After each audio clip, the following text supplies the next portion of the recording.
What's your feedback, everybody? We're live on YouTube. Okay, thank you. Welcome to the board meeting of the Board of Trustees of the Village of Port Jefferson for January 18th. Thanks for joining us on this Tuesday afternoon. Not our typical meeting day, but yesterday was a national holiday in honor of Dr. Martin Luther King.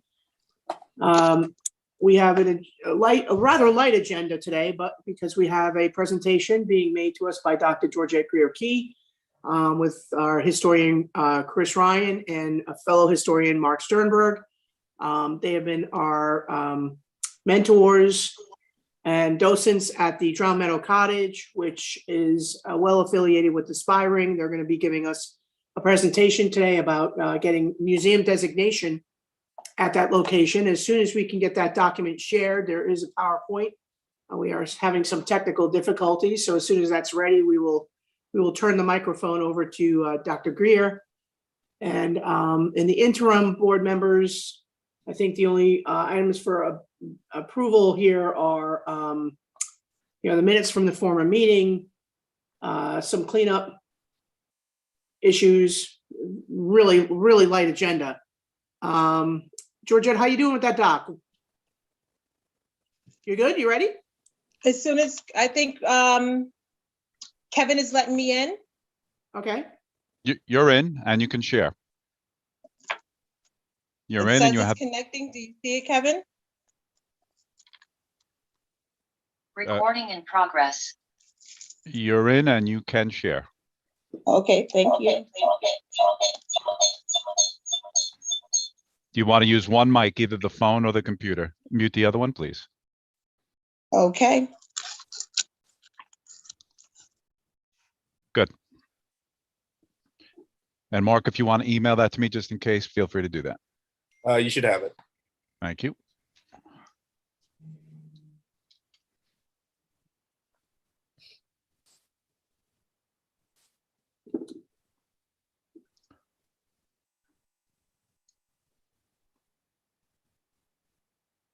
Take a look at your computer, Mark. You have to give me new access to my Port Jeff email.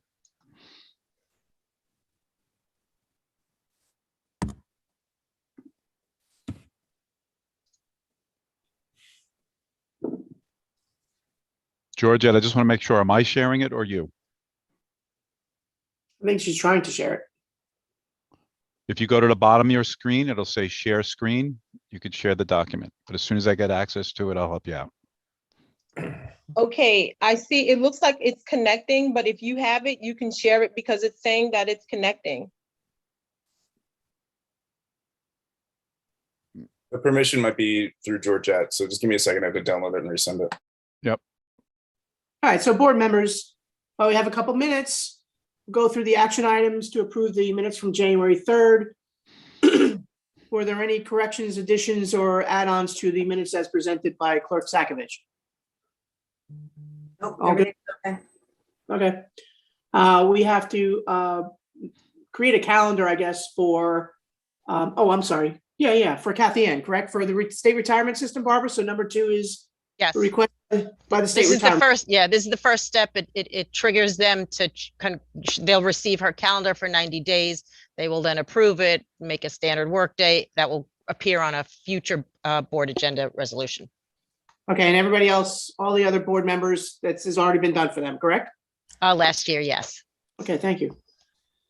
We have some promotions within the Parks Department, which is always good. We always like to promote from within, keep our laborers, paid a decent wage and promote from within so that we can bring new laborers in from the outside.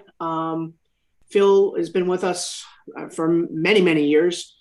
Kevin Fantagrossi, probably a decade at this point, great worker, and Andrew Wentz was relatively new with us, but an internal promotion is good.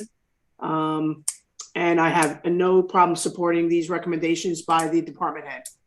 Are there any comments or concerns on those? We had the warrants as presented by Treasurer Mordente and approved by internal auditor Dave. was there any questions or concerns? Dave Carlson, was there any questions or concerns on the warrants? There was none from Dave Carlson. Okay.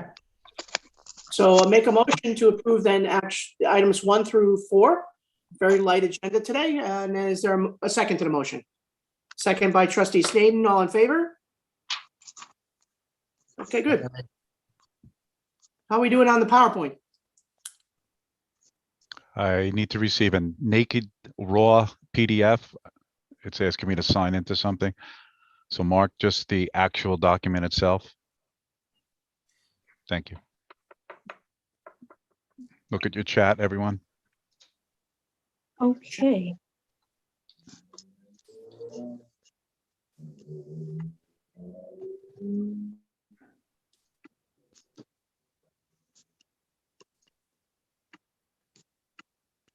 Mark, do you have the ability to share it from yours? Because I'm allowing all panelists to share.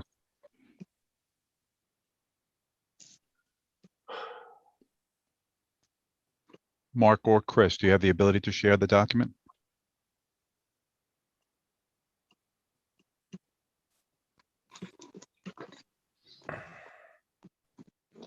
I just sent it over to you, so you should have it, but I'll try to share the document. And I turned on link permission, so you should be able to download it. Okay, I do see it. Give me a second.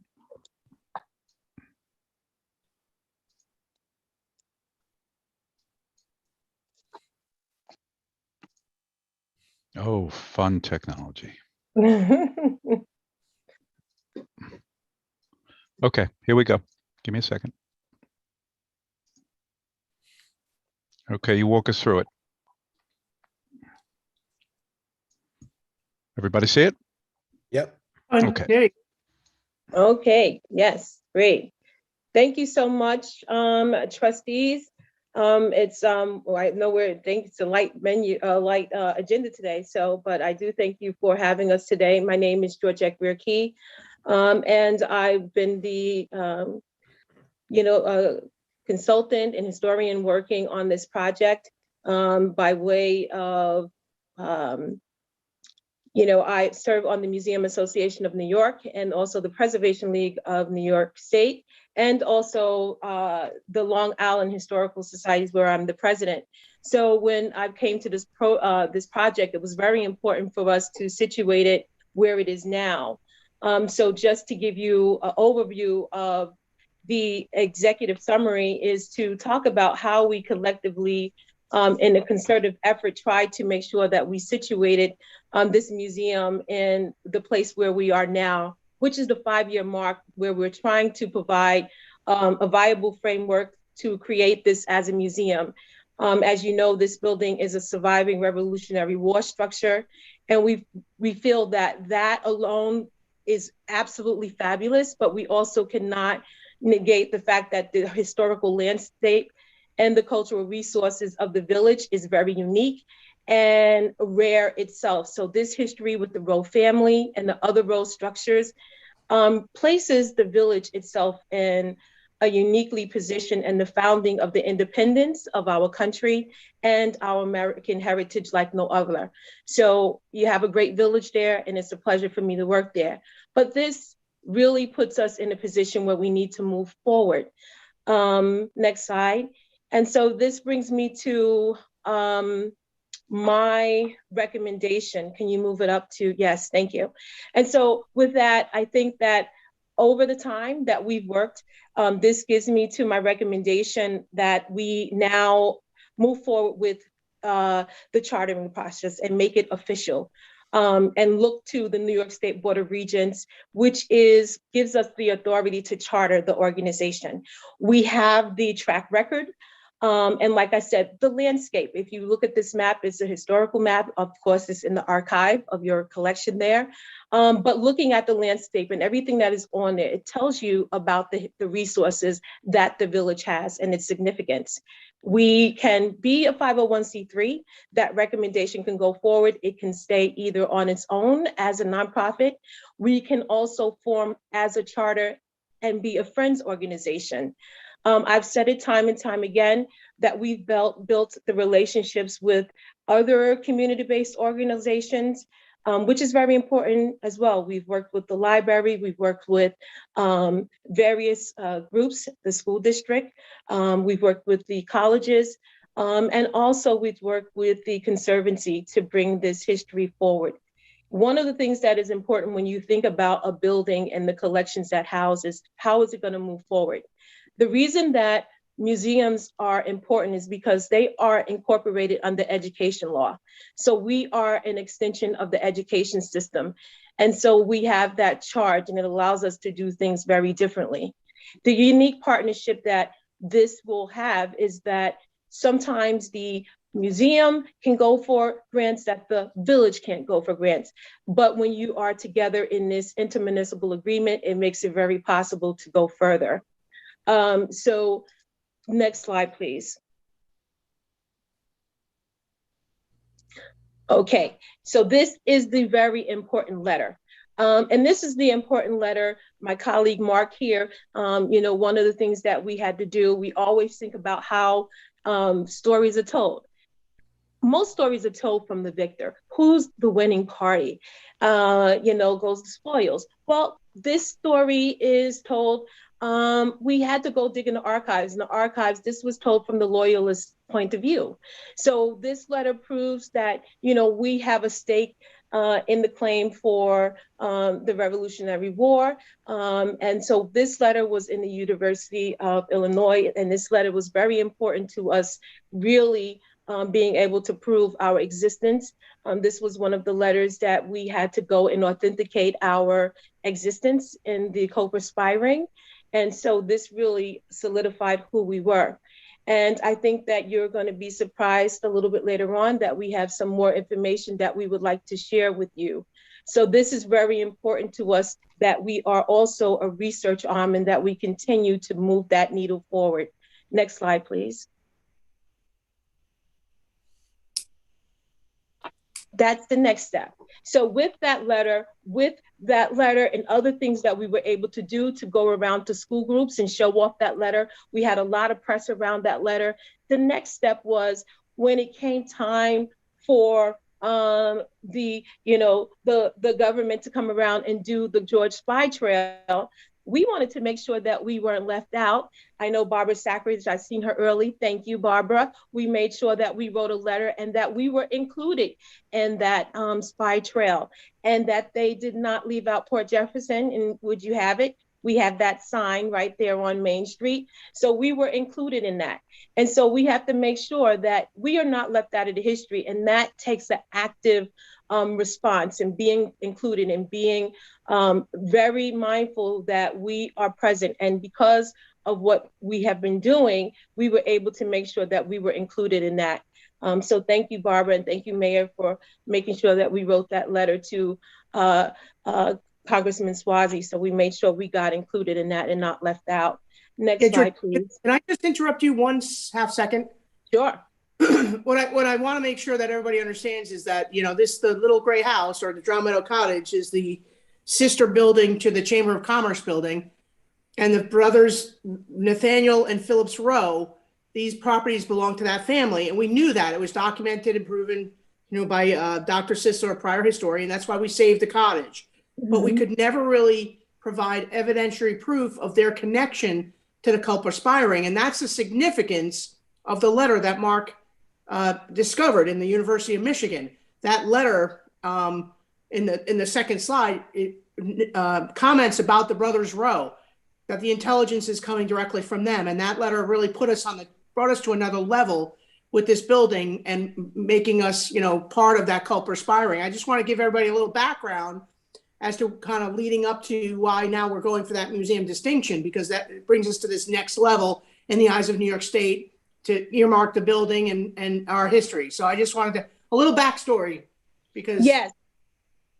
And you see here in the picture, and Mayor, thank you for bringing that up. And I didn't, I was told to stay in the light and do not go to the dark. So yes, there was an early effort to really make this a museum. And unfortunately, what happens is earlier on in earlier on in our history, you know, our town seat was not in Brookhaven, it was in Setauket. And so our boundaries and our lines were not drawn so staunchly, you know, that way. And so kind of figuring out where the actual ring operated was kind of not really understood. And I will say that we still have some discrepancies, but there was a lot of involvement by teachers and community people. And it kind of became the Hatfields and McCoy situation. And so I didn't want to go, you know, there, but it did become that way. And so there was a lot of unraveling and trying to get to where we are today. And so it took all of that time from 2015 to where we are today to try to get to the truth and uncover our involvement. So when I said who tells the history is usually the victors, well, we had to go through the back door and look at the loyalists, and the loyalists were keeping tabs on us because they wanted to, and especially you know, Delancey, there were some nuances between why he kept everything about the ring. They never thought that they were going to win, but they kept tabs on what the spies were doing. And Mark will go into that, but yes, we had to prove every inch of our involvement. And it was a feat, but we have done it. We're continuing to do it. And these letters, these articles here show why we were very proud. We got a lot of press around it in respect of not just of the state. And federally, we've had people come from all over the world to look at these letters. And so we continue to move forward. And we can go to the next slide, but I wanted to just show you these images to definitely to add to what the mayor was saying. Where were the row houses moved from, or at least the one? Wasn't the one on the corner of Barnum relocated from elsewhere? Yes, it was relocated from just by the church there. We have a video that It's across from, yeah, it was across kind of where Cappy's used to be, or where the new Brookport is now, up on Main, the corner of Main and Tuttle, I think. Very good, thank you. Yeah, and just so you know, it was originally positioned directly, it was diagonally across from the Theater 3. So it was at the corner of, what is that, Maple and Main? It was moved twice. Yeah. And we have a video, and Kevin is on with us, that we actually taped that really gives you, I didn't think we would have time for that, but Kevin, we taped a video with a few of the earlier efforts that really talks about the move and shows some images. So it's really remarkable. Next slide. And that's part of the video talking about it, and just to show the efforts of that. And you can go on, that's the mayor.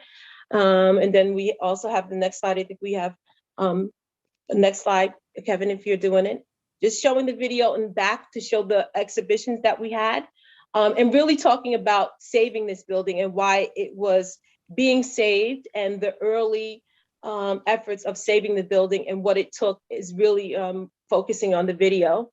Of course, we have Mayor Jean Garant, Mayor Margot's mom, which was important to saving the early building. Next slide. And then, of course, we have Dr. Sisler, who really knew that this building was important to save. And a lot of the early work and the groundwork that we are still going back to look at and help us, point us in the right direction to continue to save the building. And his work really is the foundation of why we are here today. So we definitely pay homage to him in this effort and move forward from his work and continue on. And that's just the building, and to give you some of the fact that, like Chris was saying, that it was moved, and to pay homage to the building being dedicated to the village. Okay, and so this also just outlines the importance of the progress towards the goals and the steps necessary to stabilize the building, but also to really fully realize that the fact that this is a museum, and the work that was initiated by me and in collaboration with everyone here and the people that saved it, and how the New York State Charter Office is also I'm really interested in moving forward with whatever step that we take forward. But the fact that we have reinstated the building in its rightful place as a revolutionary surviving structure, and there aren't many on Long Island. We have highlighted many of the factors within the community. We've created programs such as Turn Academy, you'll see that. We've participated in 5 of the annual Cobra Spy events, and there were 8 in total, but we participated in 5 of them. We had a heritage festival. We also had our own annual Colonial Day, and we've had 3 of those. We've had, as you can see, costume docents on a weekend basis for a couple of years. We partnered with local school districts, Stony Brook University, and the Tri-Spy Tours in 3 Village, and also Suffolk County Historical Society and Southampton Historical Society. We've maintained our own budget through grants. And so we continue to move the building forward in a fashion that is self-contained, that is self-sustainable, and that can prove that it can handle itself as a museum. As we move forward, I will get into where we see it going as a future and how we can do that. Next slide. And that's just showing you some of the iterations of the Phillips Rose life. We looked at his will, and from his will, we were able to go and create a collections. Part of being a museum is having a collections. And we do have a collection because over the years, the community locally and at large has accepted this building and love it. So in order to be a museum, part of it is, do you have a collection? And the answer is yes, because we have been given and donated various valuable artifacts. Next slide. This is Turn Academy.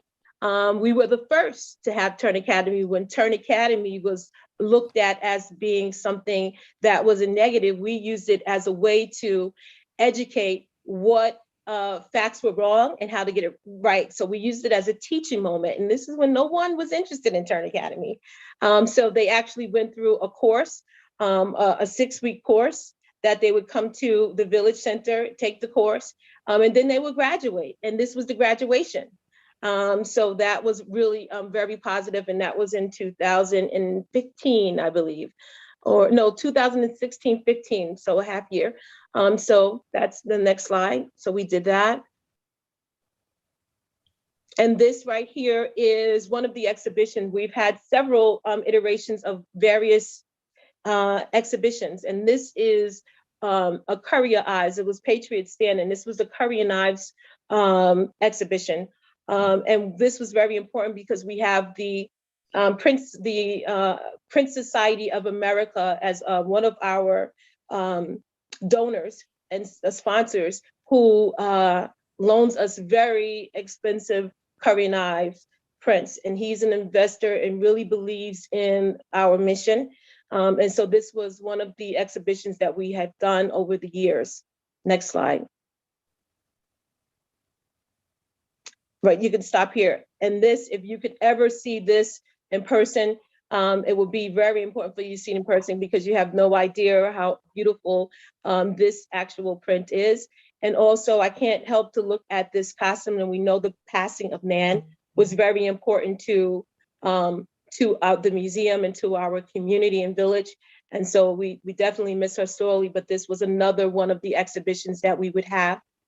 So we've had several exhibitions, and this is a part of showing the state our rigor, our ability to pull off various appropriate and time exhibitions that are to the quality of the museum. And you have to remember with Philip Rose's life, starting from his father, John, who we consider to be one of the first residents of Drow Meadow, that they were farmers. The father was a shoemaker. So we can go the gamut. They were Minutemen. So we know the life of the Rowe family, and to able to show over time the progression. So from the starter house to where he was the squire, the unofficial mayor. So we're able to show over time through documents, but also an exhibition. We have manuscripts, we have documents that we have printed over the time, and all of this information is important to show.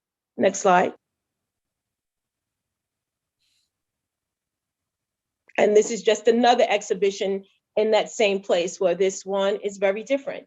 So showing the different time periods. Next slide. And this is just another one of the tours. So I'm just giving you a variety of what we can do and what we've done over the years. Next slide.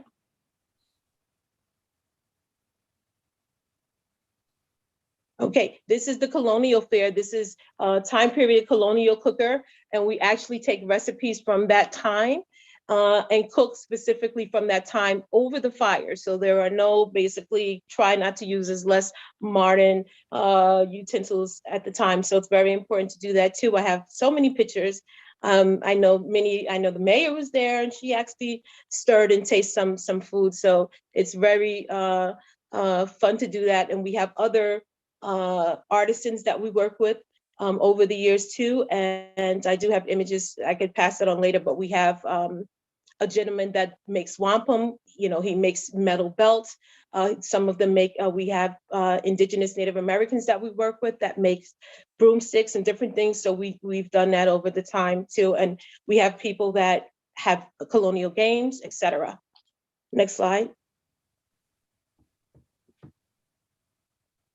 And that's another exhibition. And some of these images are within our collection that are in the village.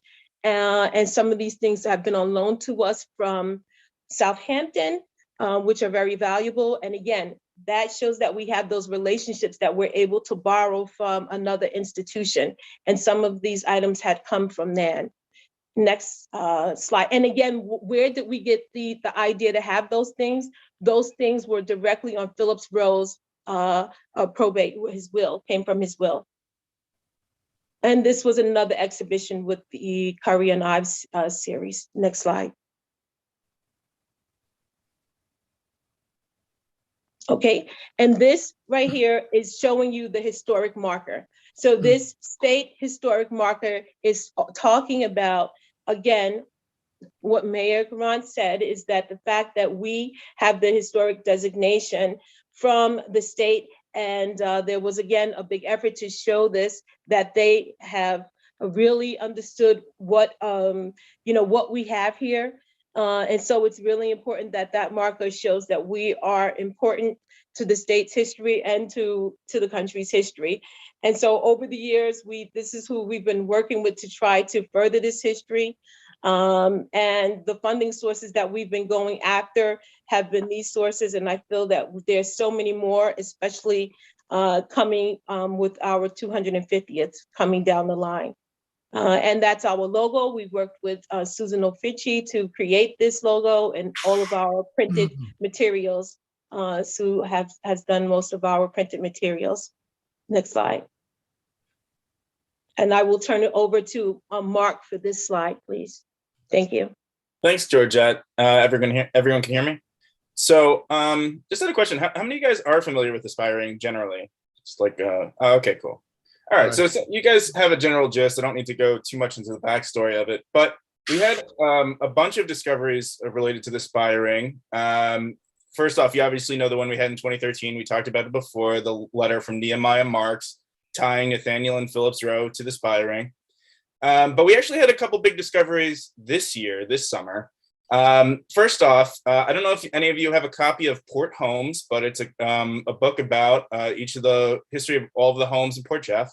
And when you read the one about Gildersleeve's house, it actually has an article stating that documents were found hidden in the chimney. And people just thought it was bizarre that ancient documents were found hidden in the chimney. But when I actually looked at them and compared it to where things were happening in the Aspiring and new information that's come forth, it's very clear that those documents were directly related to the Aspiring. So Phillips Rowe was hiding documents related to the Aspiring in the mortar of his chimney And it was only discovered 100 years or so later when they tore down when they moved the house and the chimney collapsed and the documents were revealed. So those two documents, we have copies of them. One is a newspaper from a period of time when the spy ring was spying on what was happening in New York City. And the other is related to General Parsons, who issued a proclamation to all the people of Long Island saying, as long as you don't help the British, we're not going to consider you a loyalist. That's important. Most people don't know the exact start of the spy ring. It actually started with them dealing with General Parsons, not with Washington. The Culper spy ring was sort of an upgrade from a previous spy ring that pre-existed. The other document, very interesting, it was from George Smith. We've known since the 60s that he was the spy known as SG as part of the spy ring. And this previous summer, I found at the Suffolk County Historical Society a document from George Smith to John Rowe Jr., cousins of Nathaniel and Phillips Rowe, but he also lived in Port Chaff and Drowned Meadow. He's on the John Rowe side of the family as opposed to the Nathaniel Rowe side of the family. But so that makes him a brother of Austin Rowe, the courier. But he was asked by George Smith to specifically send on an informant to Benjamin Talmadge, who he thought would then send this informant on to Washington. It was a French gentleman. He was formerly of the Hessian service. The Hessians were auxiliaries to the British Army. Next slide.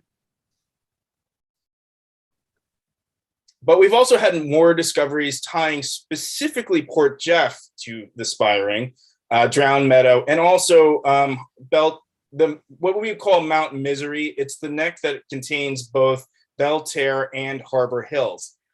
So we have numerous documents stating that Selah and Anna, during the Revolutionary War, were living in basically Belterre or Harbor Hills area, whatever you want to call that neck. It's called Mount Misery Neck. You may have noticed it briefly on the map that we had shown earlier. But also Caleb Brewster himself mentions landing in Drowned Meadow, specifically one letter saying his men were disarmed at Drowned Meadow, and then he was left to lie in wait for another boat. And Culper mentions in a letter that Brewster is in danger because troops are marching toward Mount Misery. Well, if they're marching toward Mount Misery and that they're going to discover Brewster, it's clear that Brewster is hiding out at Mount Misery. Next slide.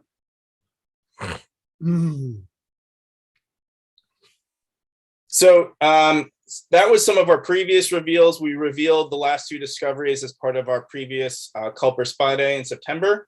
But I've been doing a lot of researching from the ground up on the spy ring, and I've had just innumerable discoveries, just tons and tons of mistakes that have happened in the research or in the previous portrayal of the spy ring. Some of the big things that we'll be showing as part of our first upcoming exhibits. When the Rows get plundered, and they get plundered a couple of times by patriots actually coming from Connecticut who mistook them for loyalists, Caleb Brewster actually was deposed on their behalf saying, no, these guys are actually patriots. They're actually very important. And one of them that's really notable is Caleb Brewster mentions that Nathaniel Rowe Jr., when Nathaniel Rowe Jr.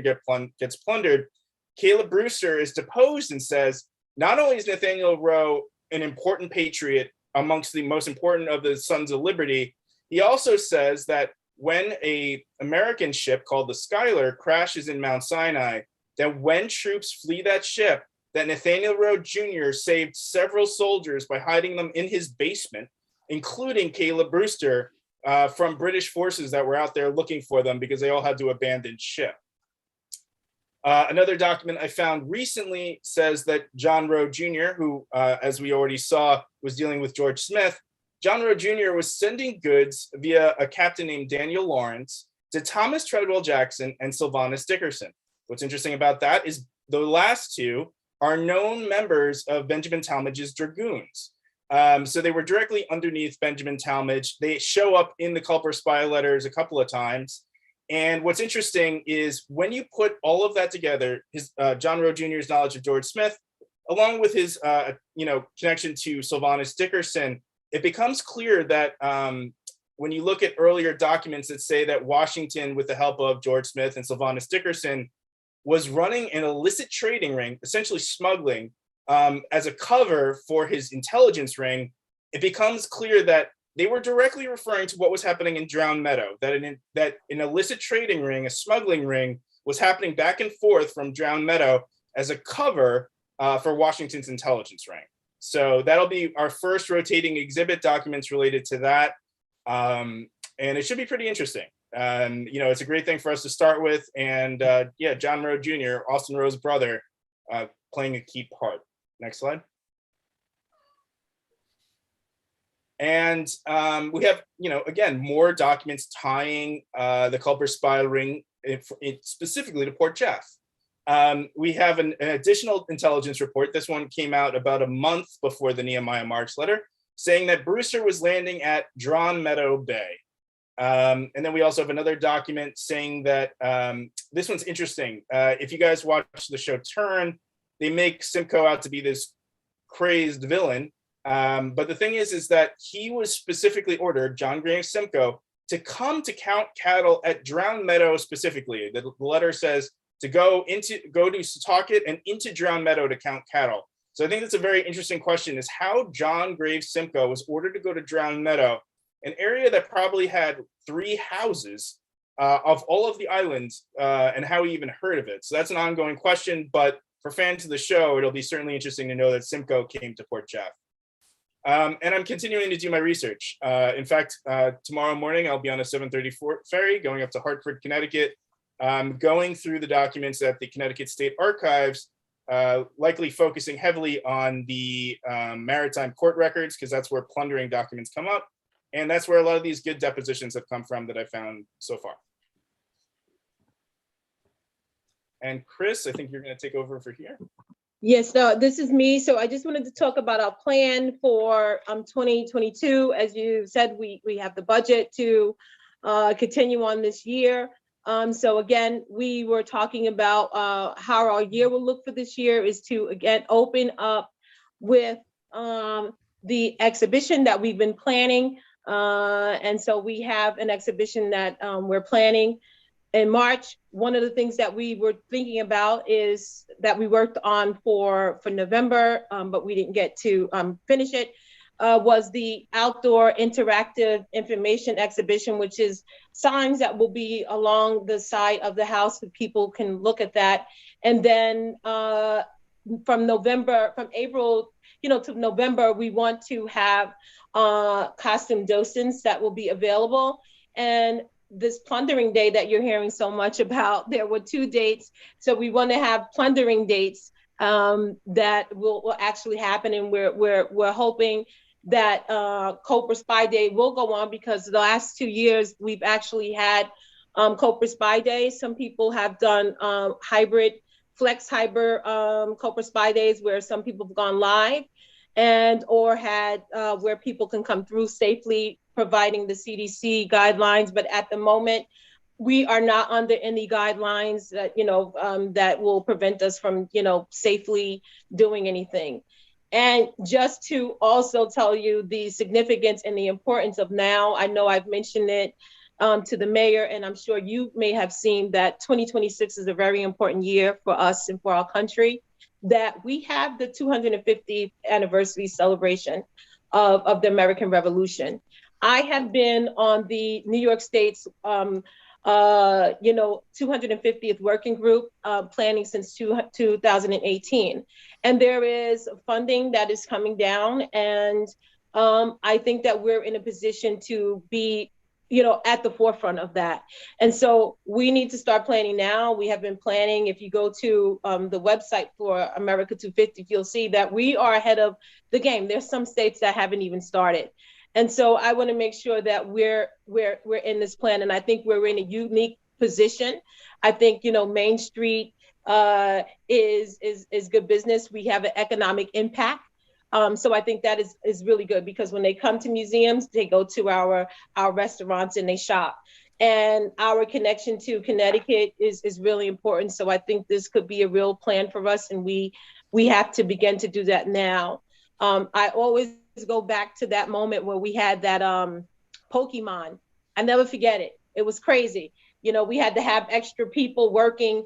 It was bananas. I mean, I don't know, you know, we'll ever go back there, but I just think about that time where history was the new craze and people were out. So I love it. But, you know, again, I think we will go back there in some sense of the word. I don't know.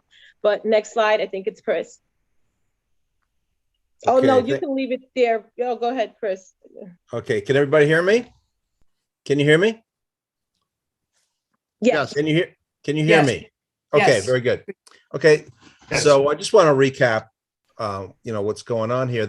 This building has been on a long ride through time, as you know. You know, Dr. Sisler recognized its significance and was relentless in his efforts to save it. And thankfully, the building is stable, it's ready for the public, and it's in a prominent location. And thanks to Dr. Georgette Greer-Key for pursuing the funding and the proper certification to make this a museum. And thanks to Mark Sternberg for continuing to uncover documents to put the structure in the middle of the George Washington's spy ring. You know, everybody knows of Port Jefferson as a shipbuilding community, but it's more than that. It's a nation building community. You know, Caleb Brewster landed on either side of Mount Misery, now Belterre and Harbor Hills. Anna and Selah Strong lived in Mount Misery, not Strong's Neck, signaling to Caleb Brewster. Now, this museum is a focal point for exhibits showing Drown Meadow and its significance to the Revolutionary War. Changing exhibits, outdoor demonstrations, plans for historic boat rides of the harbor, and the recreation of Caleb Brewster's whaleboat are also underway. And we're ready to move in. Okay, Georgette, so it's all yours now. Well, that's what we've been up to, and I just think the board. Many of you have been the cheerleaders and the captains of this, and I can't forget about Barbara, of course, because I've been in her office multiple times. So I just thank you all for continuing, and Trustee Miller. So I mean, I've seen many of you, so this couldn't happen without you, and I serve at your pleasure. So thank you for continuing to do what you do. If you have any questions for us, please let me know. I have a question, but I think I first and foremost want to pass the microphone down to Brian Egan because he has a very special representative. Well, you know, it's amazing, Dr. Keys and Mark and Chris. It's you know, I'm a Revolutionary War buff. I was so enthralled with the presentation, and as you're going through the presentation, you keep repeating the name of our senior counsel. I have with me John Rowe III, who's the 9th generation of his family to be born in the town of Brookhaven, the 9th generation to bear the name John Rowe. So as I said, hey, they're talking about your family's house. You should probably come in and see it. So Wow. Yeah. So. We'd love to talk to you offline. Yes. Absolutely. Bob's sister. Maybe I'm not. You're on. Am I on? Okay. So Bob's sister came to me and my brother and my cousins, and we raised money to move that house from Upper Sheep Pasture Road down to the waterfront. And this was the second house that was built by John Rowe. His first house is on the corner of Main Street, East Main Street. Right. The foundation, the brownstone foundation, is still there. So when the house was originally built, they made an addition to the south. The original house burned down, and the addition was moved to Upper Sheep Pasture Road. And from there, it was moved down to the waterfront probably 20 years ago, maybe 25. And we just dedicated a plaque to Austin Rowe, who was buried here in Patchogue. So it's an intriguing thing. Wow. And when the spy ring was uncovered in the late 1930s, my father dragged my mother through all the cemeteries on the east end of Long Island trying to find Rowe relatives. So very interesting thing. It's a great presentation. And thanks. I think that life is, you know, when they say serendipitous, you know, I think that this is the ultimate definition of serendipitous because, you know, we have cherished both our Rowe buildings and of course, Dr. Sisler and putting this history together, but it's so weird how history connects us from the past to the present. And, you know, we're just honored that you're affiliated with our Egan and Golden and Rowe now, I guess, is a fantastic representation for us. And yes, Chris, please go have lunch with John and pick his brain as much as you possibly can. Can we get Kevin to do a video? Can we get him? Can we get him on video? We need his. Yeah. Or we need his Anytime. oral history forever in our archives. Yeah. So my grandfather, John J. Rowe, was a real estate guy and an insurance guy. And he courted his wife, who was Effie Josephine Smith, who resided in Port Jefferson. And he drove his horse and buggy over the mountains in the middle of the island and courted my grandmother and brought her back to Patchcoat. And they lived on Main Street. So Gonna pull our Wow. history back up to the North so Shore. it's an interesting joiner communities. Yes. Amazing. I have a question for Mark. Mark, you had mentioned, you know, the Port Jefferson houses or homes of Port Jeff book, and you mentioned the Gildersleeve residence and pulling documents from a chimney. Mhm. And then you went into the road documents. Can you tell us specifically where you found the road documents and which chimney? Okay, so if you look at if you have a copy of Port Holmes, Yeah. when you look at the article about when you look at Gildersleeve, the Gildersleeve house, again, it's sort of diagonal to Theater 3. It's sort of on the corner of Maple and Main. There's an article that's called Ancient Documents. And the thing says when it was the strangest thing. And there's a couple of articles about it, actually. It made somewhat of like local news. There's about 2 or 3 articles on it. And what it says is when the house was moved, and in the case of the article was written, I believe, in 1880. So the house had been moved in 1867, 13 years prior. They said when they moved the house, the chimney collapsed. And all of a sudden they found these historic documents. And it was just like this weird thing. It's like they hid ancient documents in a chimney. But to my knowledge, nobody really thought like, okay, why are they hiding ancient documents from the Revolutionary War in a chimney? Or maybe they just didn't put it together. Why are there 100-year-old documents sitting in a chimney? When I looked at the documents and what they were, and given what I already knew about the spiring, they typically portray the spiring as starting with Benjamin Talmadge, which it's not quite correct. The spiring was existing, not surprisingly, long before Benjamin Talmadge got involved. Benjamin Talmadge definitely improved it.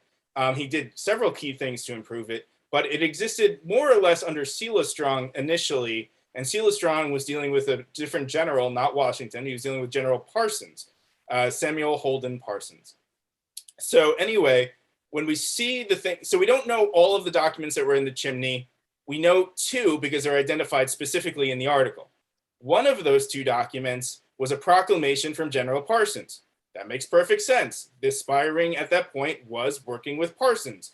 And Parsons, I'm guessing as a sort of thank you for the work that they were doing, said to them, here's a proclamation saying that as long as you don't help the British, we're not going to consider you a loyalist, which is a big deal. People didn't want to be considered loyalists. They were afraid that, like, well, why would I help the Continental Army if they're just going to take my property when the war is over?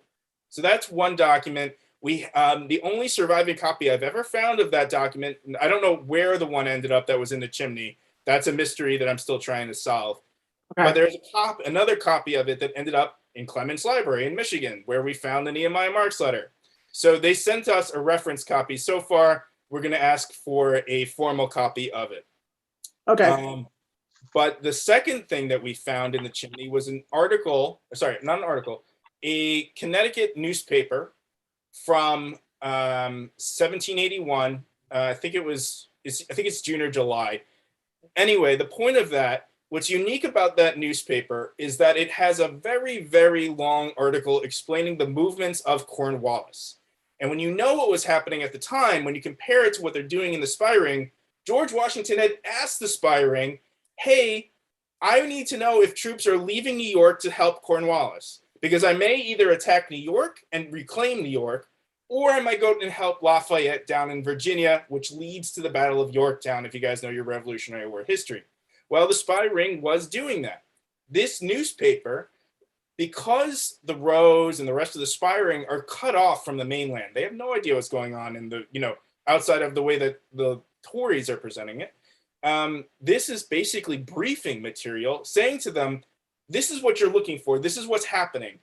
Cornwallis is moving through Virginia. And it's the only article, it's the only newspaper, because I checked back and forth, the only one of that period that really goes over what Cornwallis is doing. And the club perspiring in general surprisingly dealt a lot in newspapers. They liked it. They basically laid out exactly what was happening.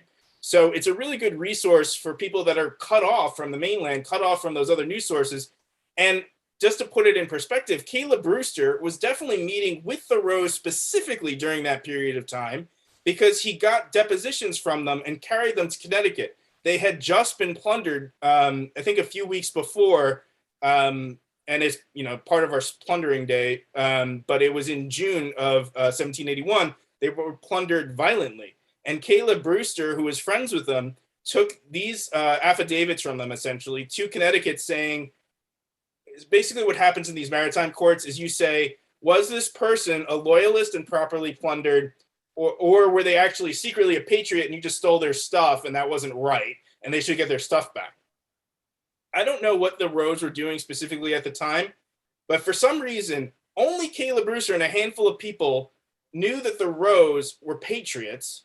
And for some reason, everyone else thought they were like ardent loyalists to the point where they would come into their house and beat the hell out of them. So it's an interesting thing. And there's a lot more questions that need to be answered.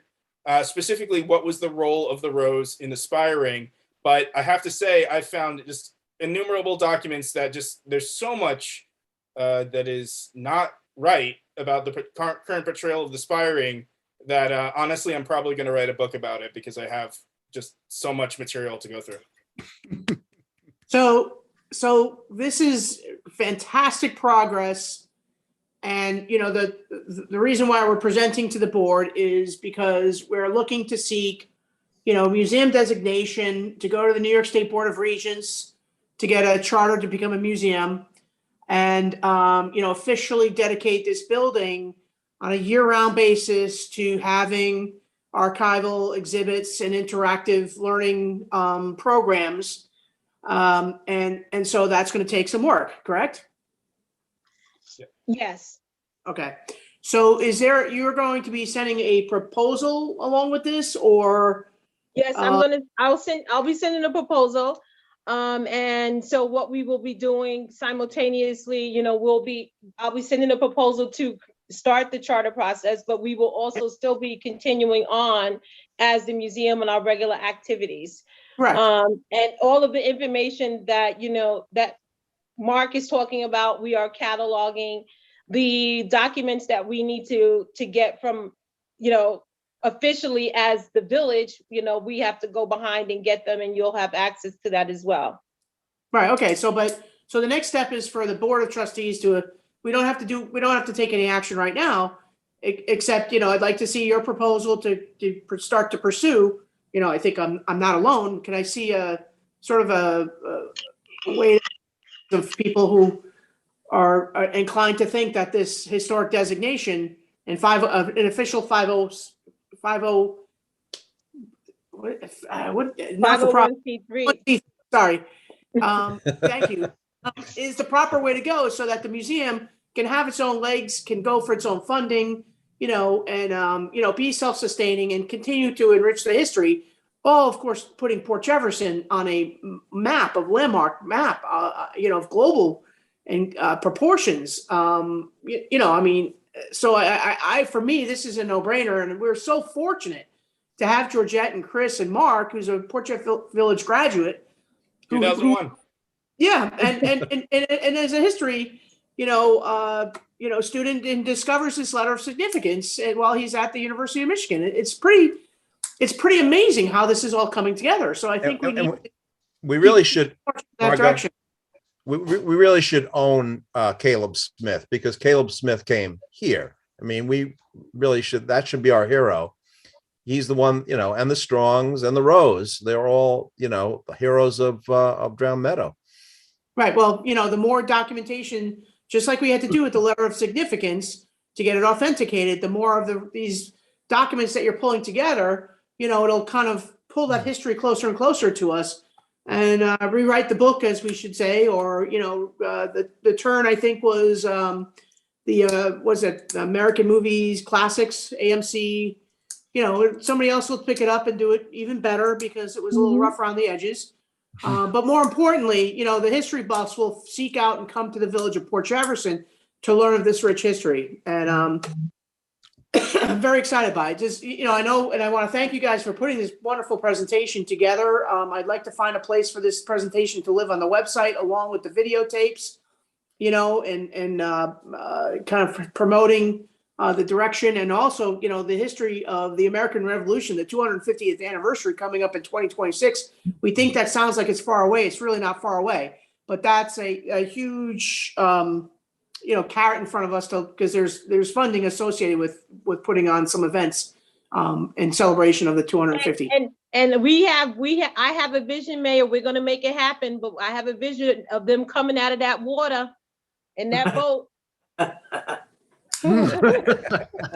Yeah, I think as Port Jefferson Village continues to modernize, being able to retain and not only retain but celebrate our history and put that at the forefront, as well as all of the buildings that are changing over time. This is one that we I feel very strongly about not letting change. Only in the sense that we're inviting this great team is inviting more people to learn, to engage in the origin of this village, as in reference to the Revolutionary time period. And what a spot that place is in. I mean, everybody stops at that light. Everybody turns their head and says, "What's going on? What is that building there?" It's right there. Everybody goes by it.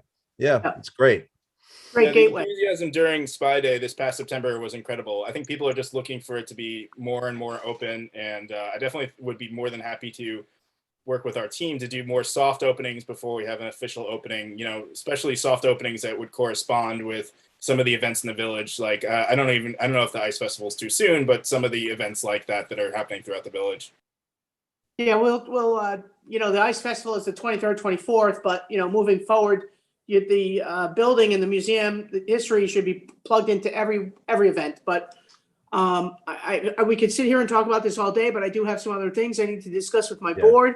But thank you for your presentation. Very important. Please go see the exhibit that's on display now on the second floor about the wood shipbuilding era that we had here. It's called Wooden Ghosts of the Past. Yeah, it's out I haven't through February. But I plan on getting there, and anything you guys put on over there at the archive is fantastic. So Thank you. really thank you for your efforts. All right, we're ready to move in. We're ready. All right, thanks, guys. Okay. Thank you so much. Thank you. Bye-bye. So we have another report coming from Kevin. Is this an annual technology report, Kevin? Twice a year. Okay. Last one was done, and I'll whiz through it. Last one was done May 17th. It's almost a year.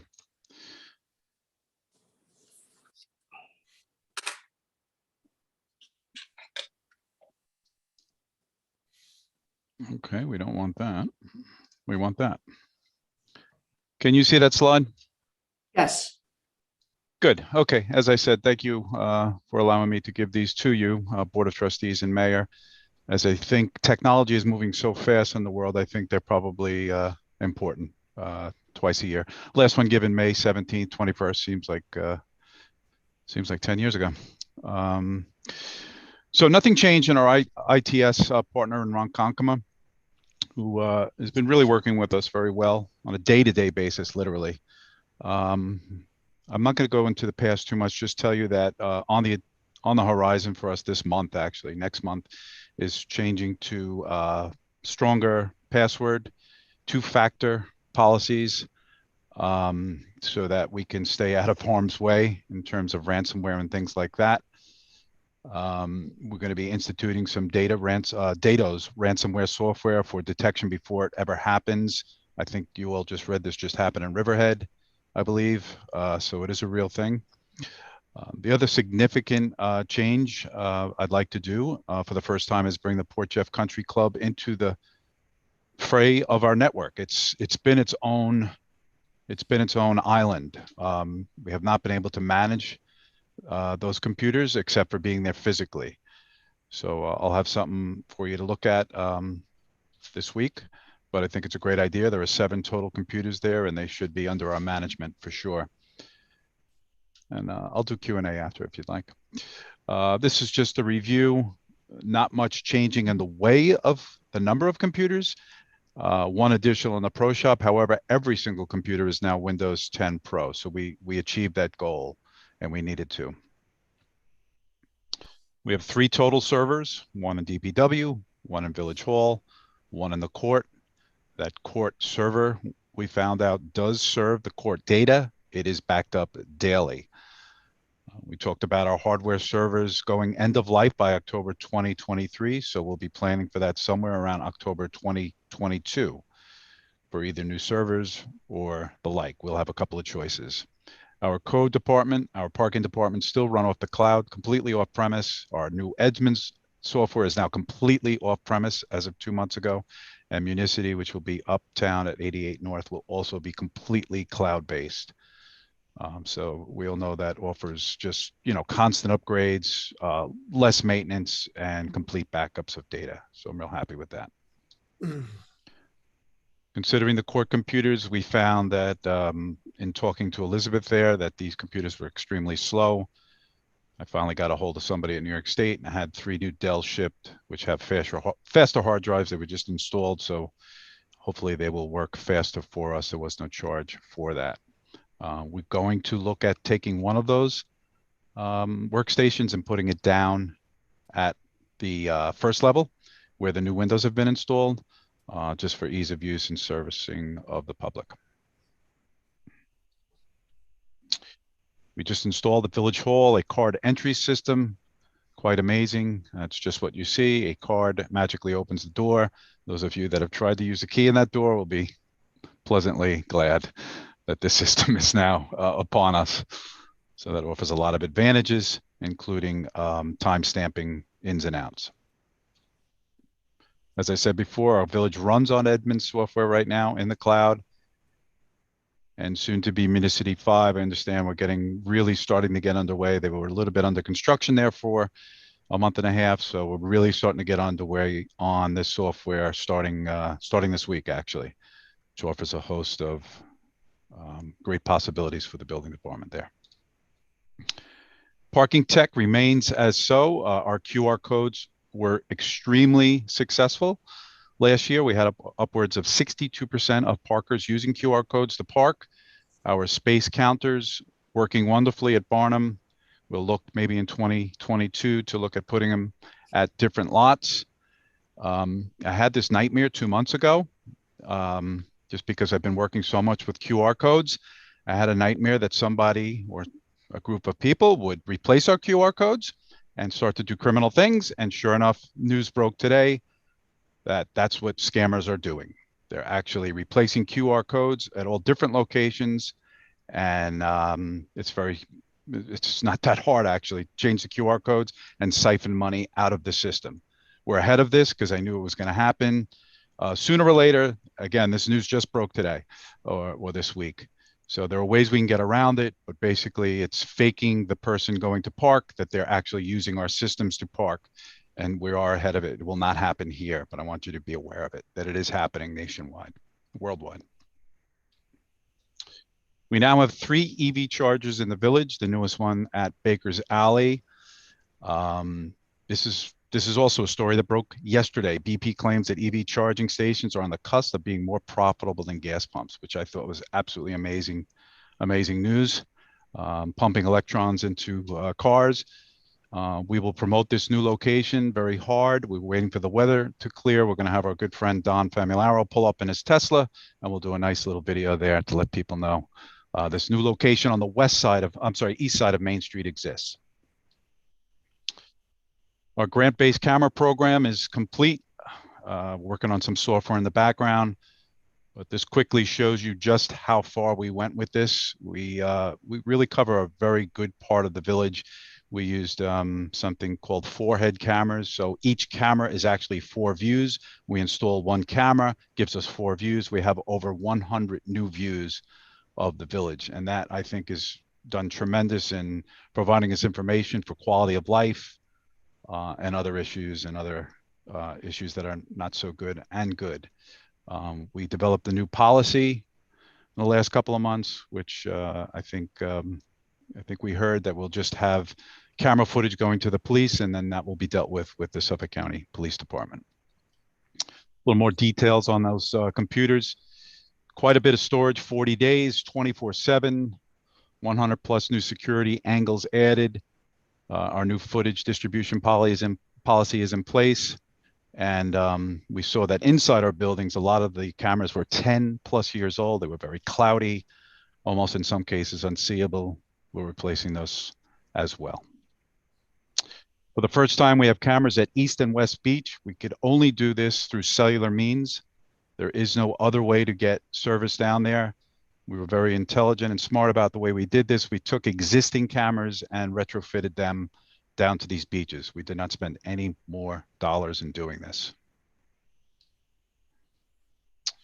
Reuse of cameras. Here's another example where the PTZ used to sweep. In this particular lot, we lock this in. We can lock this in on specific assets. In this case, we want to see the usage of this new EV station. And so we're able to lock that in. You can see it's quite clear.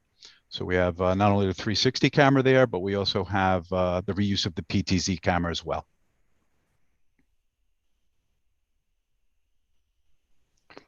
The cameras allow our department heads to be smarter about what they do, faster at their decisions. This is an example of a snowstorm that just happened. I think it's the only one we've had this season.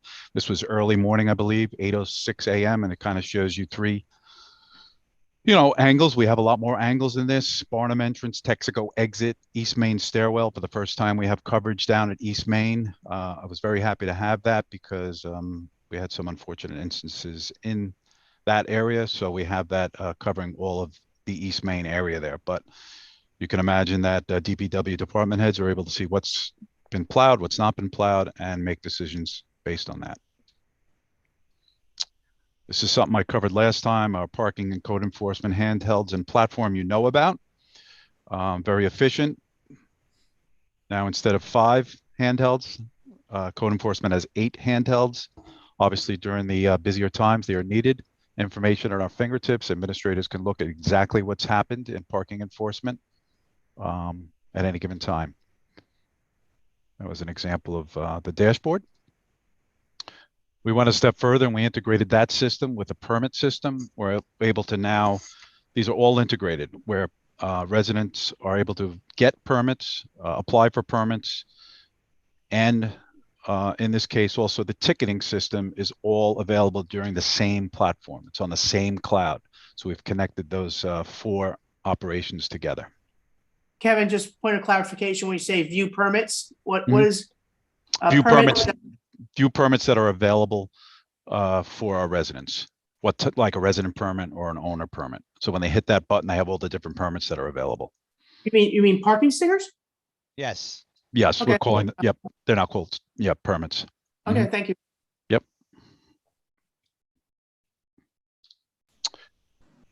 When and if we choose, we've installed a system that allows us, without any human being or camera, to be able to stream events or procedures at the 2nd floor in the Village Hall. Just wanted to let you know that. That was also part of our camera upgrade. Great information and good things to report at the command center, which you can see is beautiful. It's now fully built out physically. That picture on the right is from today. That's the last part of the system, electronically connecting all those data points together, which is done today. And then we have a few more steps, and that command center will be fully usable for municipalities and administrators at the time that it's needed. That's up at 88 North Country. That's all I have. These technology reports brought to you every 2 times a year. Will be at porchfit.com if you ever want to review them. All right. I have a couple questions. Sure. Kevin, the software that the country club is using for golfers and for the tennis, is that stored on a server or remotely, or is that a cloud-based system? So I'm not involved in that. I think Mr. Garland is. I don't know. We can ask them there tonight, but I do know that those computers are single and separate islands. So Right. I think what we're looking to do is not only protect our network, but we're also looking to manage those workstations. Whoever manages those particular programs can continue to do that. But I can tell you those computers are there. They might as well just be just at home. They're not managed by this. No. I understand that the benefits of bringing them into the system and in the network umbrella, but the data that is being housed, membership, all of that. I believe it's cloud based. I need for somebody to be able to verify that for me. Joe, did you ask Brian, or did Brian have any idea? Stan, do you know? Todd will know Brian- tonight, I believe. Yeah, Brian does not have any information about that. It would have to be through either Kevin or Todd. Okay. And then Kevin, all three servers, and the three servers are located, they're coming, aging out as of October 2023. Those servers are located 2 upstairs in Village Hall, and where's the third, at the building? So the aging out servers are the Microsoft servers, one in the treasurer's office and one at the utility room in DPW. Those are the ones that we're tracking. The court server is sort of not, it's quasi our responsibility.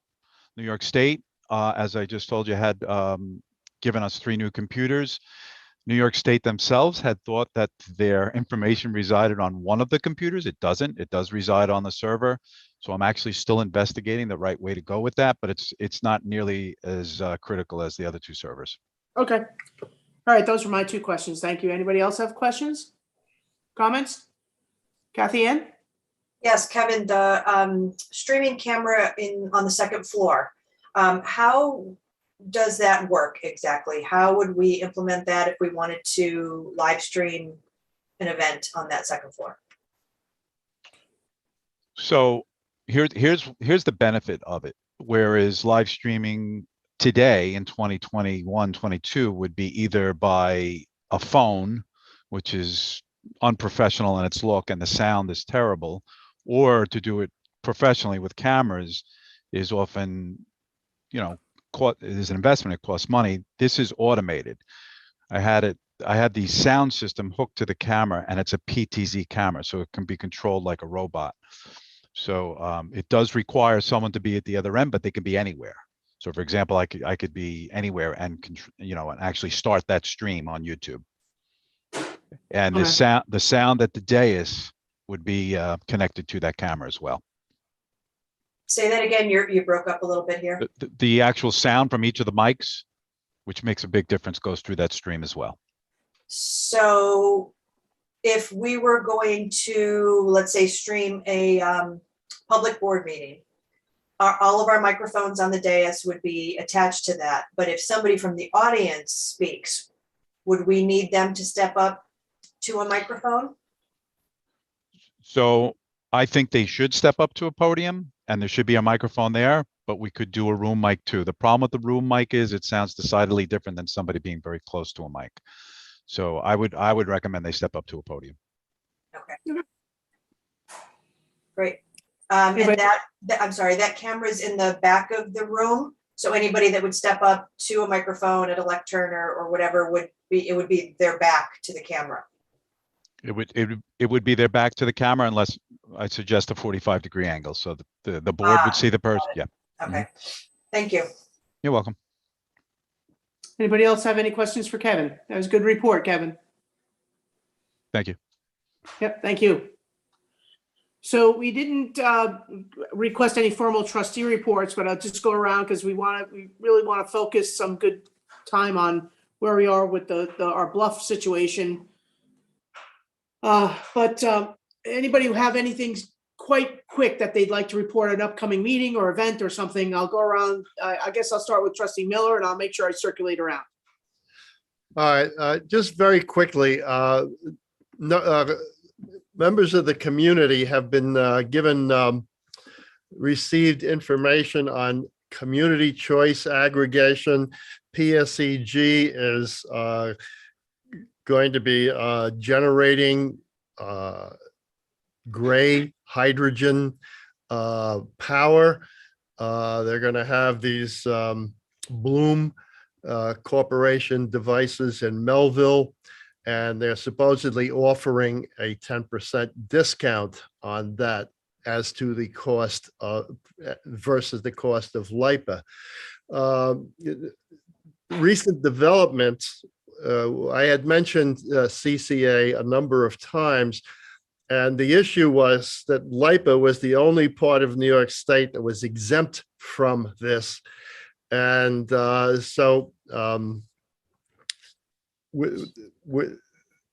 woman named Lynn Arthur, who attended some of our meetings, has been involved. She works for Southampton Town, worked with Fred Thiel, and they've got community aggregation law passed. Steve Engelbreit helped on that, and the governor signed that. So that is going to be an offer. You will have an opportunity to, this particular system is based on communities, villages, towns, counties, and groups of aggregated people. Communities like a village of Port Jefferson could sign on to this and derive some financial benefit for their residents. So this is, I just want to make you aware of that. I have been investigating. I have a lot of technical data on that and some statistics. And I think, Margot, you and I should talk about this, because this is going somewhere and we're going to be asked questions about it. I already have been asked questions, but it's out there. I'll just leave it at that for now. So can we just pull up the new revised local law from the town of Southampton, Brian? See what? Southampton had signed on to this prior to the law being passed enabling it. This is now a state law. So the state has said, LIPA, you can no longer exempt yourself from our control. And that's what this law is all about. So within the next 60, 90 days, this will go into effect.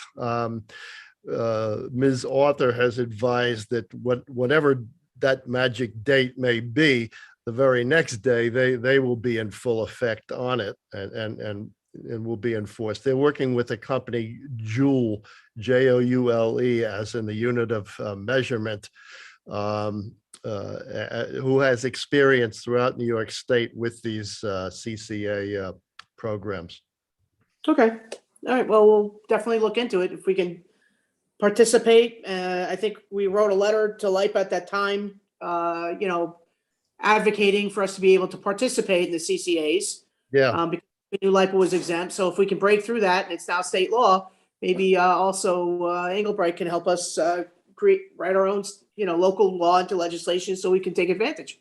Yeah, you will recall we worked with the hardening of the grid, and LIPA and PSEG were particularly territorial and recalcitrant about giving an inch on that. So at least in this regard, they no longer have that power, that option. Okay, thank you, Bruce. Good report. I'm going to go to Rebecca. Sure. Good afternoon, everybody. Quickly, the applications are due January 31st. If you'd like to put in for a raised bed at the Beach Street Community Garden, you would go to portjeff.com/community garden to look at all the information you need, or send me an email. Again, those are due the 31st, last of the month. And then if there are more applications than beds available, we will do a lottery. The 6 Acre Park Committee will meet virtually on the 25th. That's next week at 6 p.m. And there are 2 planning board public hearings coming up, one on the 3rd for 2 projects by the Port Jefferson Free Library, and on the 10th for a project at Northwell Mather Hospital. Lastly, I'm beginning some efforts in conjunction with the CAC and other residents for Arbor Day, trying to re-tree Port Jefferson here, working with our elementary school who has shown interest in getting trees into the hands of any first graders who would like to have them, bring them home and watch them grow alongside our young people as well, so that they are leaving their legacy in Port Jefferson, and with their hearts and their hands. And I've reached out to Stan and Brian as well at the Country Club with an initial email in hopes of working with them to have students and others, if we can coordinate all the details prior to planting some new saplings at the Country Club, so that the beautiful trees at the Country Club, as they age out, will have replacements coming up, and also to bring more community members to the Country Club who might not have previously engaged with it. And that's my report. Question, the Building and Planning Department and the Zoning Board of Appeals, they've all gone to Zoom. Everybody's meeting remotely, correct? Right? Yes, thank you for that clarification. So everyone's meeting remotely right now, which makes it even more convenient to tune in and attend these public hearings. So please do always go to portjeff.com virtual meetings, and you'll be able to see exact login information there. And I cannot stress enough how much each individual resident voice always matters at these public hearings. All right, great. Okay, thank you for that, Rebecca. Appreciate that. Trustee Laux, any announcements? I know you have another meeting tonight. You're on mute, Stan. You have me now? Yes. You got me now. Just a quick announcement for people applying for memberships at the golf club that on February 1st, there is a rate increase, and there's another rate increase on March 15th. So let's see if we can get those applications in as soon as possible. I have probably minimally 100 questions about tennis. The tennis people are questioning what's going on, and just briefly, we are going to be doing a survey up at the Country Club on the west side of the building. This survey is going to determine if we can put some more tennis courts in down the road. We also will be planning possibly to do something with the lower courts after we finish the French drains. But right now, everything is contingent upon construction. The membership has to understand and realize that this bluff project is right now the big priority, and we really don't have solid answers for the. So the tennis membership was sent I think there was a letter that went out right before the new year saying, based on where we are, we just don't, we cannot have a tennis program next year, correct? Correct. Okay. So the present membership has all been informed. Yeah. But they want to know going forward. Yeah. Okay. I mean, geez, I wish I knew. I do too. I'm not trying to be. Yeah, I'm honest. I'm being honest. Like, this is a project, the scope of which I've never had to deal with in my entire, probably our combined village history. Absolutely right, and that's pretty much in a nutshell. That's all I have. Okay, thank you, Stan. Deputy Mayor Snaden. Yes, thank you, Mayor. The upcoming ice festival on the 29th and 30th. We have been asked by the bid if it would be possible, if everybody's okay with it, to block off spaces 18 through 25, which is behind the mall, where an ice castle is going to be set up. If you remember, a couple of years ago, we had the costume characters walking around and taking pictures with the children. And what ended up happening, and some complaints we got, was that they would think they were in one location. By the time they got there, they had moved to another location, and so on. And some kids were missing out on the characters. So the bid had decided to put the characters in one location in this ice castle where people could all come and take their pictures with the characters, but they need that space kind of blocked off for safety reasons and to have a designated location. So I said that I would get the board approval to block off those 5, 6, 7 spaces, if that's all right, for the weekend. That's fine. Everybody who's okay with that, show of hands. You need a formal resolution, but I don't think so. I don't think so. Okay. That's it. We, if you can see that we moved some of the snowflake decorations to concentrate on more downtown where the ice festival is going to be. We did leave some uptown as well for the gateway for the festival. All the blue lights are up. They look fabulous. We are working on possibly putting more blue lights that the bid would purchase in the parking lots.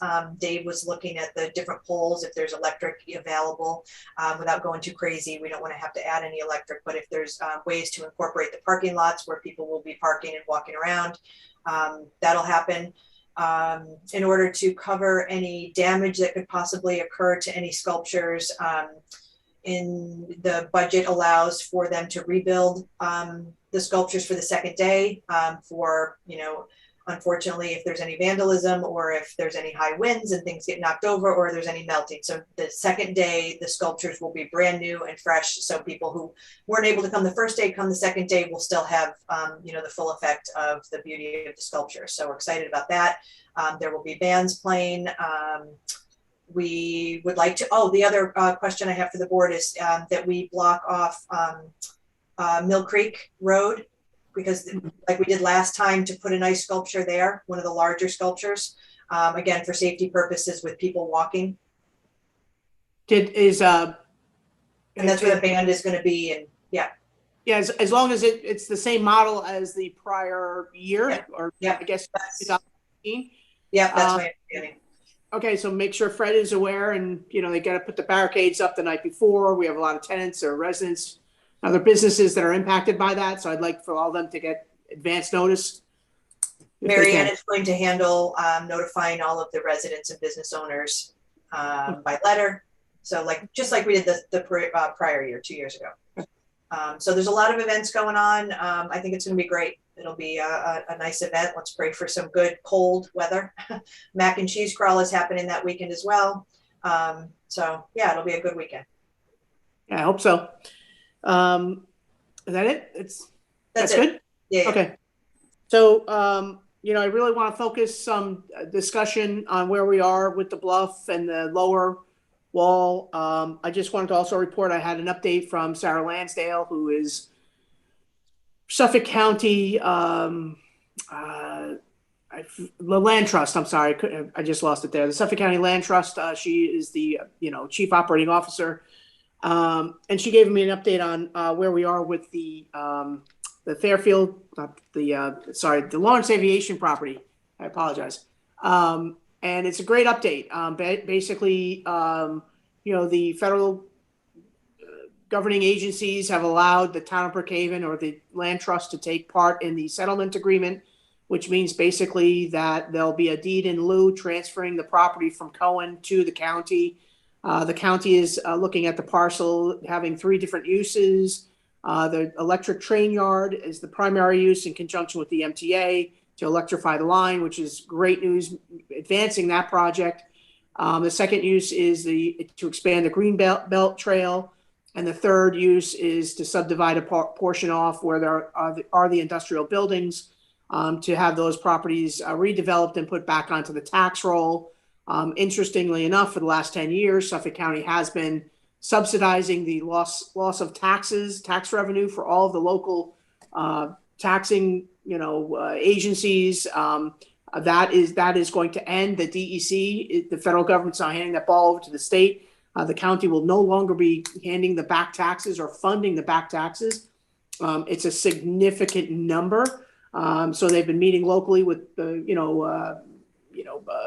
uptown, chambers of commerce, the local school districts, to inform them of this. So it's a great plan. It's moving forward. They fully support that. That goes in line with, everything we've been doing to redevelop uptown. And electrification of the line is something that's been in the long-term plan. That would be a regional game changer for us and really add a lot of viability to our TODs and everything else we're doing uptown. So that was a great update. Really appreciate that. And a point of news for everybody, Lisa Perry has been appointed to the County Planning Commission. So she'll be now, interestingly enough, we had a representative who represents the villages with populations over 5,000 serving an 8-year term. That term came to an end. That representative was Adrian Esposito, who we know as one of our environmental advocates. But Adrian got the position of representing the villages, which it was interesting. Lisa was interviewed. Her name was submitted by a local engineering company, and she was interviewed and vetted, and she was selected as the candidate. She was appointed, and she sits on that council. I think it's a good thing for the village of Port Jefferson because she's really plugged into us, and hopefully, she'll be bringing some other of the county and regional development projects to our attention. Also, just working with, as a few of us were on a Zoom last week, and I was on a Zoom this morning. We're looking at trying to breathe rebirth into our climate resiliency grant, issuing a refined RFP, a request for proposal, to help us deal with climate resiliency. We did speak to the state representatives today. We're looking at trying to focus in on the Mill Creek and what can be done for us to get grants at this point in time to help dredge the back of the Mill Creek. It was good meetings, a lot of work. We try not to lose this $80,000 or so that we have from New York State for more further planning.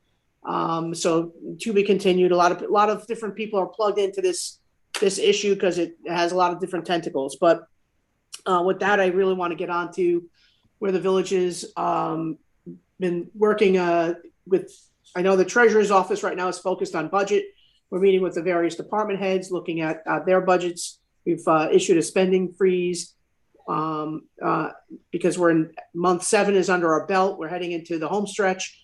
But again, we're being impacted by losing a lot of revenue from not being able to provide programs and things of that nature.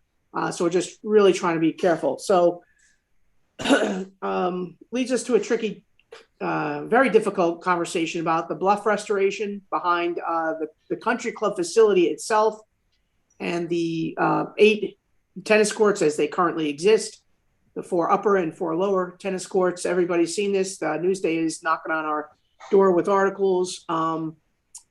As you know, we did last year, 2019, I believe the month was June, we got a permit from the DEC.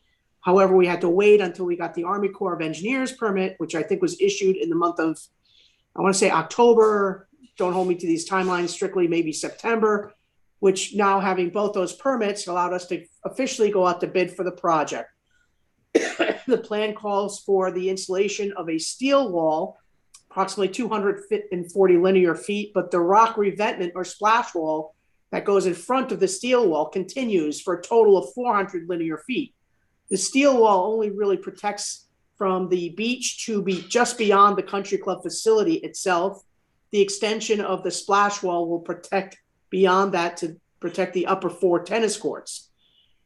The project calls for the steel, the rock splash wall, and then revegetation of the hill and stabilization of the actual bluff. It's a sizable area. We, as everybody knows, that went out to bid, and we had, I think, 11 responders, or we had a number of, contractors willing to bid on this project. However, the bids came in ranging from, I believe it was 4.8 and change to over 6.2 and change. And that's millions, people. That's not, thousands. That's millions. It's a very expensive project. Since then, we've seen some other communities putting in some, wall stabilization walls that are not steel. They're made of vinyl. We went back and we asked our engineer, and we said, hey, we see other communities are doing vinyl. Can we try and save some money by a substitution of material? And our engineering firm said, absolutely not. This stope and the stabilization of your bluff is going to require steel because of the size of it. We're looking at exploring all different ways that we can, get this project accomplished. But, the project is only half, this lower tow line is only half of the story because there needs to be an additional wall at this point in time installed on the upper portion of the cliff behind the building to stabilize or prevent loss of the actual country club facility, the building. We have meetings with the licensee of the country club set up for Thursday of this week. And we also have a meeting with the engineering company, and hopefully they're showing us the preliminary design for the upper wall also on Thursday of this week. There's a couple different thought processes going on. We do want to create a fact sheet or frequently asked question sheet, but just to do the toe wall at $5 million, which they say needs to be done sooner than later if you're going to do something, at $5 million, to borrow or post a bond for $5 million will cost $340,000 to pay back over a 15-year period. That's a sizable amount of money. Right now, we have a tax line in our budget and on their tax bill where our residents we are collecting from them in the tax roll $100,000 that is annually goes into a capital account to help us maintain the beaches. If we add another 240 to that, we're almost there. But that's only half the story, because then we have to secure the upper wall. We have people telling us we should, do all sorts of things. And I need to really check with this board and find out if you have, any questions about where we are, how do we get here? What should we do? Should we put this to public vote? Should we wait till we see what has to happen with the upper wall and combine these two projects? This is really something that is, it'll be a monumental task, and we have a lot of decisions to make, and we're collecting the data. I'm not quite sure we're ready to make a decision, but I just need to bring you all into the loop and open up this conversation.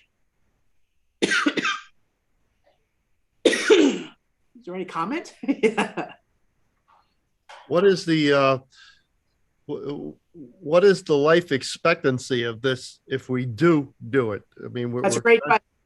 It's a great question, Bruce. The life expectancy of the wall, and Joe, correct me if I'm wrong, is up to 50 years. Is that correct? It's up to 50 years. It could be longer. It could be shorter, depending on the number of storms that come through the Northeast. Right. The vinyl, they had said, would be 10 to 15, and it's like a Band-Aid.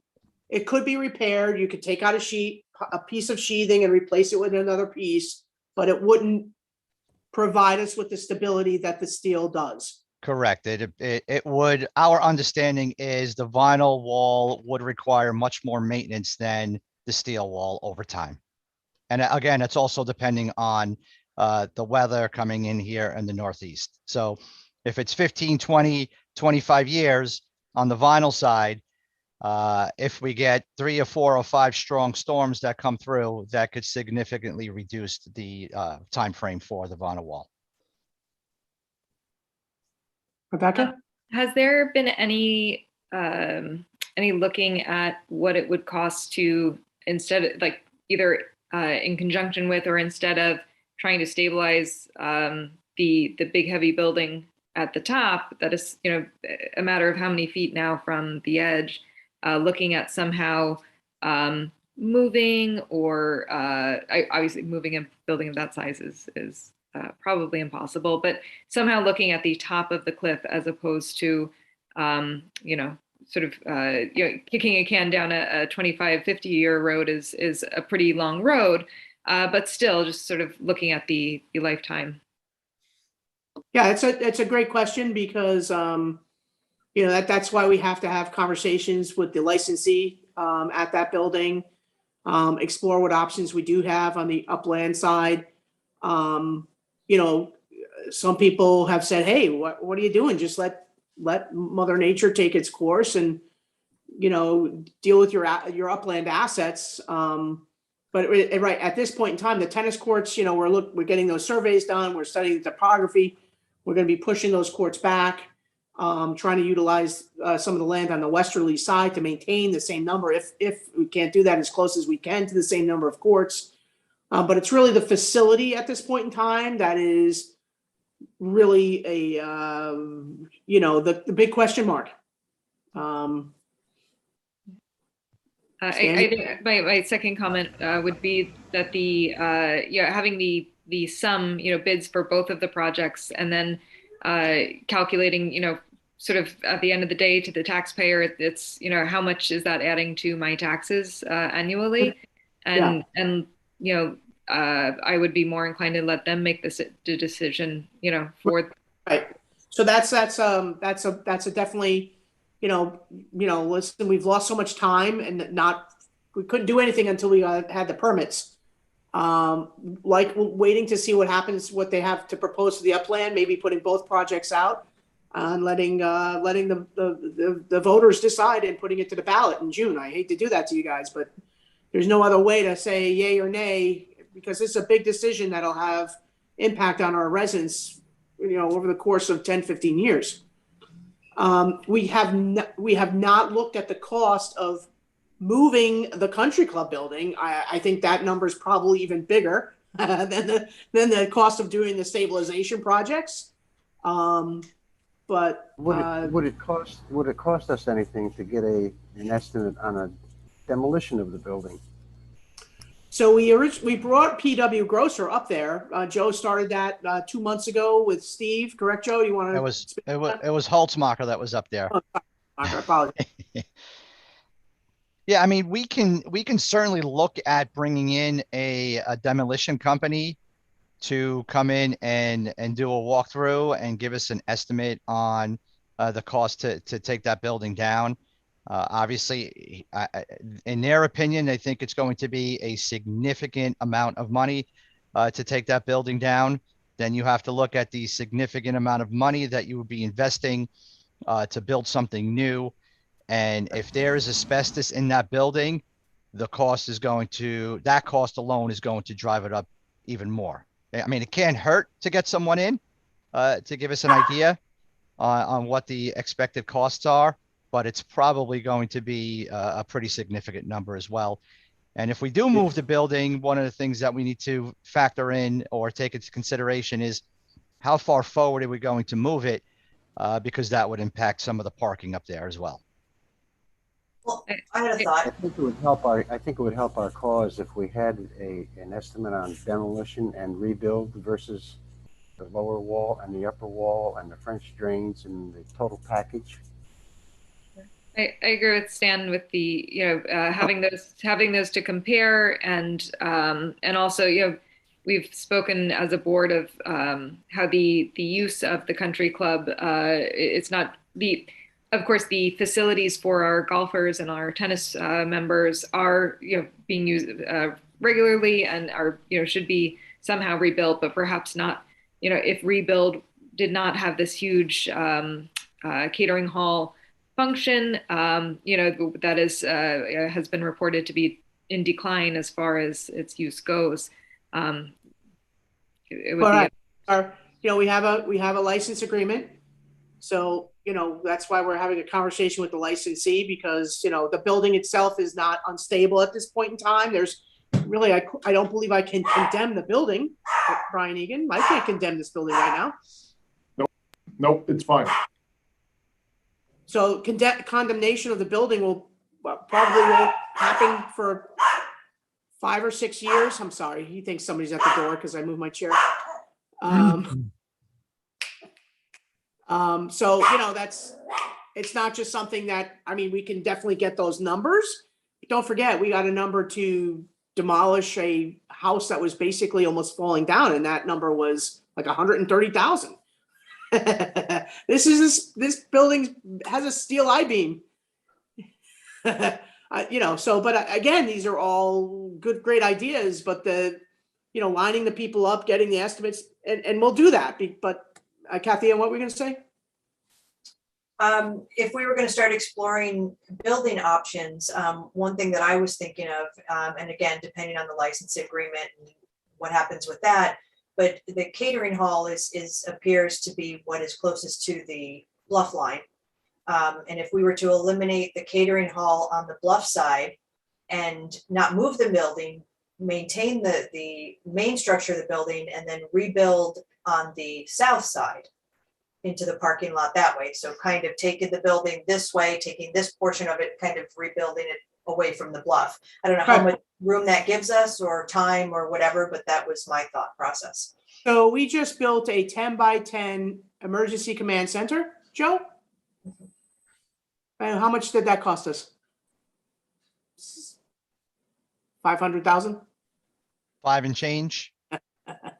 So, and that's on slab. That's not having to demo anything or move anything. So, you know, all these things can be definitely explored, but the time, by the time we've explored them, we've lost maybe another 10 feet. Right. I understand the expense, but it's also not $10 million. So if we're talking about options, I think, maybe that's what we do is we start getting prices of all of the options and then do a process of elimination at that point. Right. But I'm just saying, okay, well, I can't get you a price on something if I don't know how far we're moving it. What does it look like?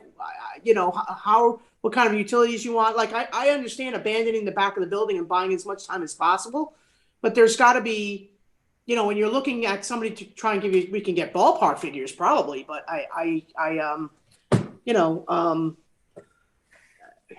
Right.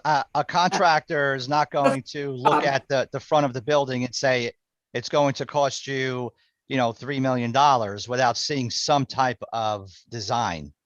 That would be the issue there. So I think it would be more of a decision about what you as a board would like to do, and then we move forward from there. So I think the steps are, we first of all have to find out if the public has any tolerance to fund the project as recommended by the engineers to save the building and the bluff. And if they fail to have that tolerance, then the question becomes, then what? Because we're going to lose that probably, or the ability to go in the rear of that property. Like, nobody can go behind this building now, basically. I mean, that whole back of that area is going to be, and then it's really hard to continue to prevent this bluff from just falling away. We're losing 4 feet at a go. Yes, Bruce. Well, we keep hearing about the Fed and the state providing funds for infrastructure hardening. And I mean, is there any assistance we can get from the state on this, or the federal government, or the county even? I mean, I understand you don't have an answer to that right now, but maybe something to look into. These are all great ideas, folks. You're looking at the people who are pushing the paper, right? We're in this cube looking at each other, right? So we apply for FEMA. And I believe at this point we are looking to, they declined us, and we're looking to have that decision challenged. Unless there's some other type of granting agency out there, we're not aware of who they are at this point in time, but we have some other resources that we're still looking into. Joe, did you want to comment? No, I just wanted to follow up what you said. I'm on the phone with FEMA on a weekly basis for both the 2 last storms that we had, Isaias and Ida. We did receive a preliminary determination from FEMA that they were declining our application with respect to the bluff. We obviously disagree with that, and we are appealing. So we will do the same thing for Ida. They're saying it was a pre-existing condition. We know it's a pre-existing condition, but we also know that we were handcuffed by the DEC for many years because we could not do anything there without a permit. We also needed Army Corps of Engineers and Department of State approval. And the village has been trying to get that and has been working towards that. And that was the determination that FEMA came up with. So we'll keep pursuing that. Yeah, please keep in mind that even when you get these levels of funding, we still have to do the project and then you get reimbursed. It's not like they hand you the check and then you can go do the work. So I'd have to go, and it lasts for the seawall, which we built to preserve the parking lot.